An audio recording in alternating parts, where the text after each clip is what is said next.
Orang yang ujub itu karena di dalam dirinya ada kesombongan. Sombong itu kan bisa dengan bermacam-macam hal. Sombong dengan ibadah. Makanya antara ujub dengan sombong ini adalah satu paket. Kapan ada orang ada sombong, dia sering ujub kalau berbuat baik. Karena dia menggedekan kesombongannya. Jadi kalau ada orang memang hatinya sombong, kalau dia punya kekayaan semakin sombong, berbangga dengan dunia, sombong. Kalaupun ternyata dia punya program kebaikan, bikin pondok, pondoknya semakin gede, ternyata gede pondoknya pun juga memperbesar kesombongannya. Nggak ada pondok seperti ini. Kalau dia mengadakan majlis, semakin banyak jamaahnya pun akan menggedekan kesombongannya. Kalaupun dia bisa melakukan sholat, akhirnya pun juga menggedekan kesombongannya. Ini sholat cuman sebegitu ya, masih sehat muda. Coba guys. Jadi dia sering mengagungkan ananya, akunya. Nah, ujub itu dengan yang namanya sombong itu sudah bersepakat. Kapan ada ujub, ada sombong. Akan tapi kita harus benahi satu demi satu. Pangkas ujub. Agar hilang ujub, nanti bab sombong ada sendiri. Dikatakan bahasanya la yufrihu la tufrihu ta'atu li'annaha barzat minka. Jika engkau bisa berbuat baik, awas, waspadalah.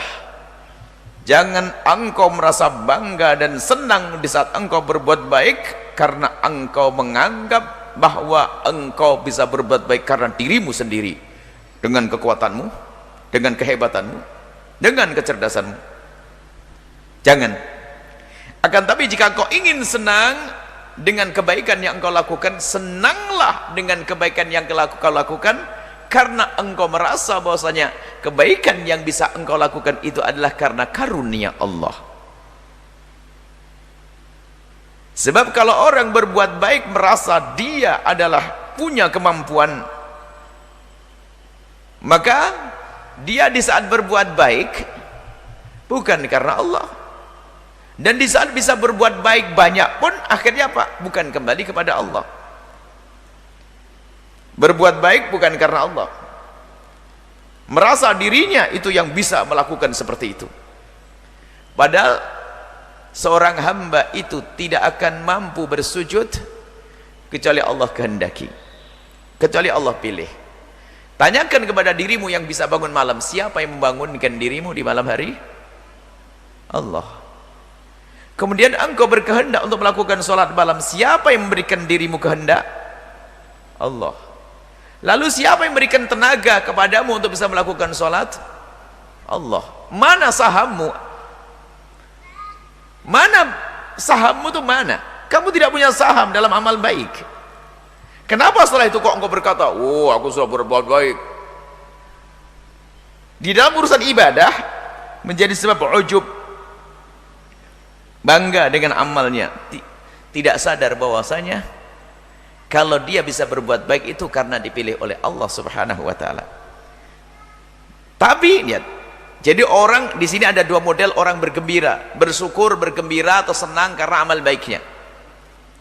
Ada orang yang bersenang beramal baik karena tadi merasa dirinya memang mampu, kuat, hebat, maka ketahuilah tidak diterima oleh Allah dan dia akan mendapatkan kehinaan.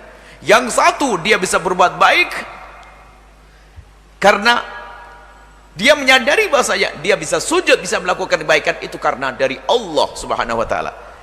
Perbedaannya nanti adalah buahnya. Jika orang merasa bisa berbuat baik dengan dirinya sendiri, buahnya apa? Buahnya adalah kesombongan tadi. Buahnya lagi nanti menuntut kepada Allah, ya Allah aku sudah begini loh ya Allah, mana bagian saya surga saya.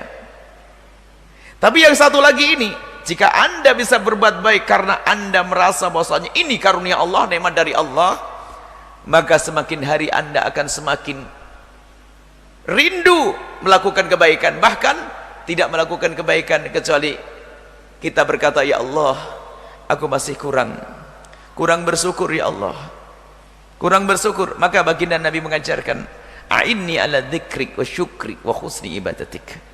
Ya Allah bantulah aku ya Allah untuk bisa bersyukur, sebab syukur ini susah. Maksud Ibn Athaillah As-Sakandari itu adalah mengingatkan kita bahwa tidak ada kebaikan yang dilakukan oleh seorang hamba kecuali karena Allah telah mendahulu kita dengan kebaikan yang Allah berikan kepada kita. Dan imamnya orang ujub itu adalah iblis. Hati-hati.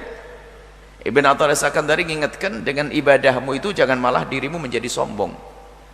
Kelihatannya semakin kuat ibadahnya dan susah ikhlasnya nanti. Kalau dia berbuat baik pengen menonjol di antara kawan-kawannya, gitu saja. Semangatnya ibadah, puasa dan sebagainya, hebat. Akan ternyata dirusak hatinya oleh syaitan. Itu dilakukan bukan karena dia mensyukuri nikmat Allah, tapi dia menuruti hawa nafsunya. Biar dia tidak ketinggalan, bekerja kejaran dalam ibadah, tapi jor-joran. Dia anggap aku juga bisa kok, sombong. Dia berbuat baik dengan kesombongan. Tapi orang yang kenal Allah Subhanahu wa taala, semakin berbuat baik semakin kecil dia daripada Allah, merasa ya Allah, puji syukur kepadamu ya Allah, karunia darimu ya Allah, aku bisa melakukan sholat, aku bisa bersedekah, semua darimu ya Allah. Ya, ini memahami diri di saat kita beribadah, berbuat baik, maka itulah menjadikan seorang hamba semakin dekat kepada Allah. Jadi gini, kaidahnya sederhana. Kalau ada selama ini bukan hadis sih, man arafa nafsa faqad arafa rabbah. Barang siapa yang mengetahui dirinya maka dia kenal Allah. Tapi makna yang lain dibalik juga bisa. Man arafa rabbah faqad arafa nafsah. Kalau orang itu semakin kenal kepada Allah, semakin tahu diri dia. Mensyukuri nikmat itu gampang. Buat rumah selesai syukuran, ya. Istri sakit sembuh syukuran. Lahir anak syukuran. Sekarang tanyakan dirimu sendiri, siapa di antara kita yang di saat bisa bangun malam tiba-tiba pagi harinya sedekah, ya Allah, puji syukur kepadamu karena tadi malam engkau telah bangunkan aku ya Allah. Ayo, mana di antara kita yang bersyukur nikmat itu? Dan ini loh makna yang diinginkan Ibn Athaillah As-Sakandari, bahwa engkau syukuri nikmat ibadah itu, karena ibadah itu karunia Allah, bukan kehebatanmu. Biarpun kamu segar burger sehat, kalau Allah tidak menghendaki gak bangun kok. Para kekasih Allah itu di saat beribadah ternyata diuang ibadah yang lain lagi. Di saat sehat bisa enak makan, enak sehat, ya Allah, puji syukur kepadamu ya Allah, kau beri aku makan enak, lalu aku sehat, akan aku gunakan untuk sholat. Di saat dia bisa sholat, ya Allah, kau mudahkan untuk sholat, aku punya uang, ya Allah, puji syukur kepadamu. Gak habis-habisnya ibadah. Sampai kapan? Sampai masuk surga dan pangkat tertinggi. Tapi yang dikuasai dengan ujub tadi, alhamdulillah, bahasanya alhamdulillah, aku sudah begini 12 rakaat, 16 rakaat, tidak ada. Buahnya lagi ujub itu ngerendahkan orang lain. Urusan sedekah pun demikian. Orang kaya sedekahnya pun begitu. Maksudnya Pak, nggak kayak saya. Ustadz nggak bangun malam, nggak kayak saya. Dan kita tuh sering lupa yang demikian ini. Pernah kami hadirkan bahwasanya kita tuh sering lupa kepada Allah. Dan itulah bibit ujub. Kita sering lupa kepada Allah di dalam segala. Pernah Nabi Musa ditegur juga dalam hal ini. Nabi Musa pernah suatu ketika sakit, lalu minta kepada Allah, ya Allah, aku lagi sakit, minta diberi obat itu. Lalu Allah memerintahkan, ya Musa, kau pergi ke pohon itu dan makan daun pohon itu, kau akan sembuh.